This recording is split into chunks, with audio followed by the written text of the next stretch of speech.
Alam mo ba? Ihanda ng inyong antihistamine at cetirizine dahil panahon na naman ng tag-ulan.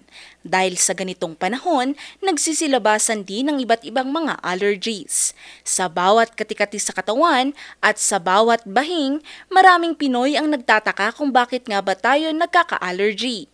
Kaya naman, ang National Allergy Day tuwing July 8 ay ipinagdiriwang para itaas ang kamalayan tungkol sa mga uri ng allergies, mga triggers nito at kung paano ito maiiwasan.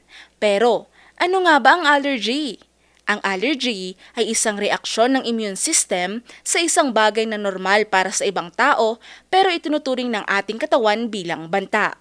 Ayon sa World Health Organization, isa sa mga pinakakaraniwang uri ng allergy ay ang seasonal allergies o tinatawag din itong hay fever o allergic rhinitis. Sani ito ng mga airborne allergens gaya ng alikabok, pollen, balahibo ng hayop, pagkain gaya ng mga seafood at kung minsan sa mga gamot mismo. Ang iba naman ay nagkakaroon ng pangangati sa balat habang ang iba naman ay nagkakaroon ng matinding reaksyon tulad ng asthma attacks o anaphylaxis.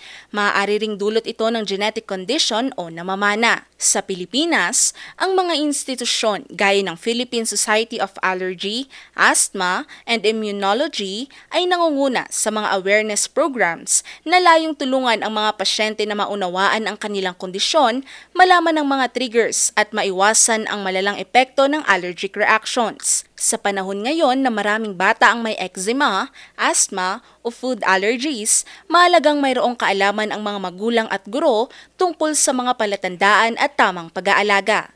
Hindi man laging delikado ang allergy, pero kapag napabayaan, maaaring magdulot ng komplikasyon. Ngayon, alam mo na!